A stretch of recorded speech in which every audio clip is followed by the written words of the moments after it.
Bonjour et bienvenue à la première leçon de l'addition et la soustraction des nombres rationnels. Alors, on va revenir à l'école élémentaire et réviser ce que ça veut dire d'additionner les fractions. Alors, premièrement, on va écrire la fraction représentée par le cercle. Il y a 3 parties qui sont coloriées. 3, 4, 5, 6, 7, 8. 8 parties en tout, plus 2 parties coloriées, 8 en tout. Lorsqu'on les met ensemble, bien sûr, ça donne 5 parties sur 8. Alors, bien sûr, plus que la moitié. Alors, qu'est-ce qu'il faut faire lorsqu'on a les mêmes dénominateurs? On additionne les numérateurs.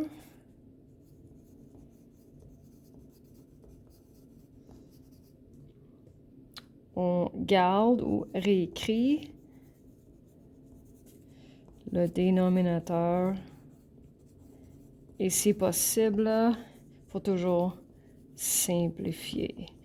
J'ai déjà mentionné aussi qu'on laisse en forme impropre les réponses finales et pas mixtes. Alors, voici un autre exemple. On va suivre ces mêmes étapes.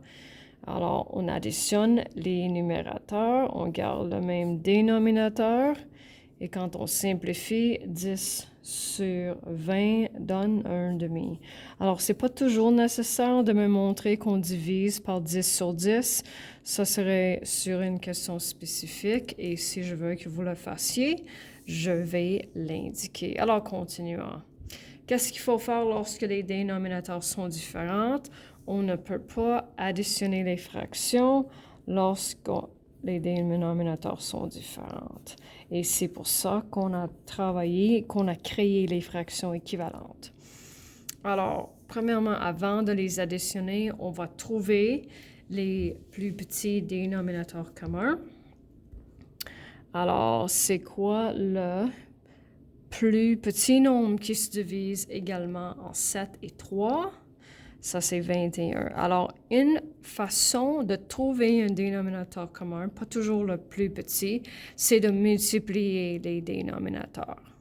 Alors, parfois, ça, c'est le plus petit, mais garde le deuxième exemple. Le plus petit nombre qui se divise également en 10 et 5, c'est 10. Si vous trouvez ça difficile, ça fonctionne toujours de multiplier le 5 fois le 10.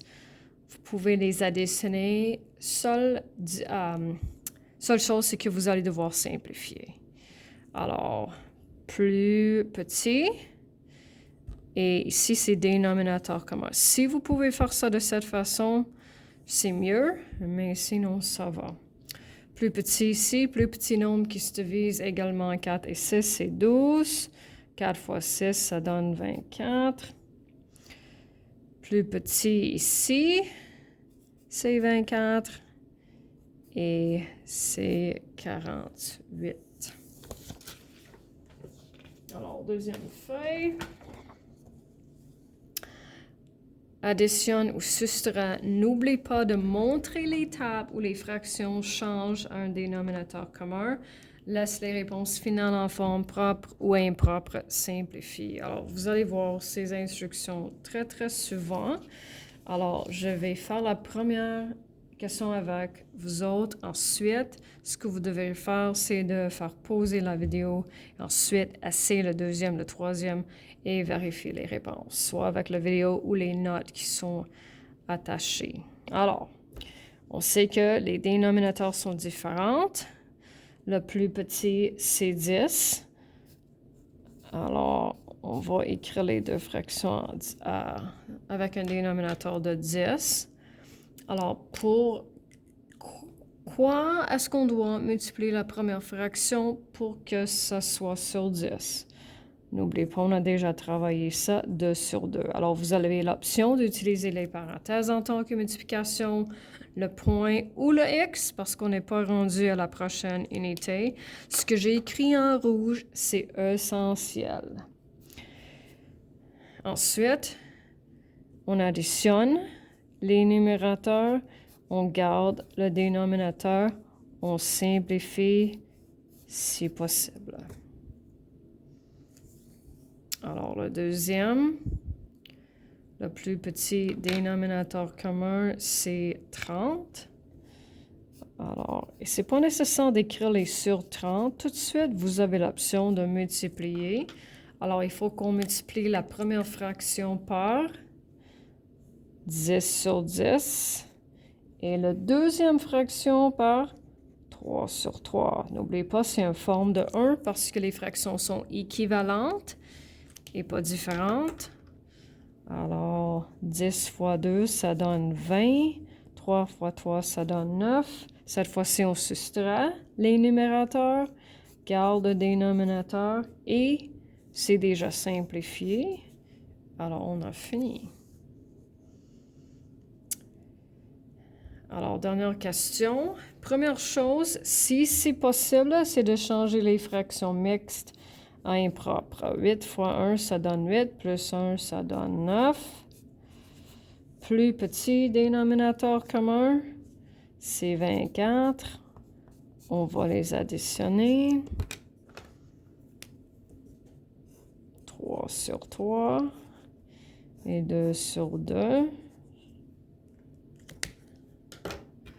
Ensuite, 2 fois 5, ça donne 10. 9 fois 3, ça donne 27. On additionne les numérateurs, garde le dénominateur. Est-ce qu'il y a quelque chose qui se divise également en 24 et 37? Non.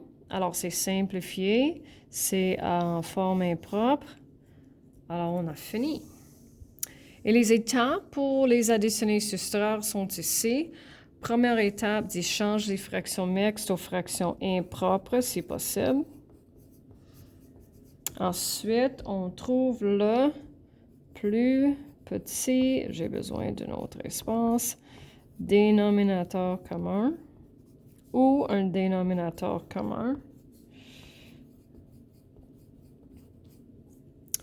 Après ça, il faut créer les fractions équivalentes en multipliant par 1, dépendant du dénominateur commun. Ensuite, additionne ou soustrait les numérateurs. Réécrit le même dénominateur. Simplifie si possible et laisse ta réponse finale en forme propre ou impropre.